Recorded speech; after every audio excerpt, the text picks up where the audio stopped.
Hello YouTubers and virtual sightseers, and welcome to my channel.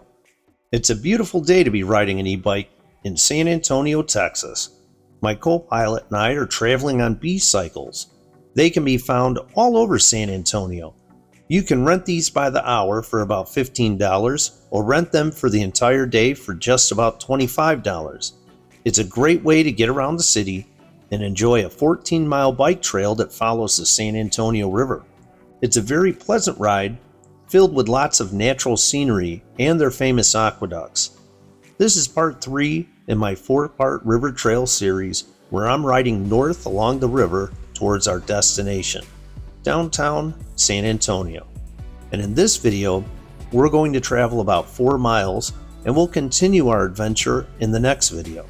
This has been filmed with a 360-degree camera, and it's perfect for those of you who wish to ride along with me from the comfort of your home on a stationary bike. I'll be looking around as we pass over the historic aqueducts and cross over beautiful stone bridges. Don't forget to like and subscribe for more videos like this.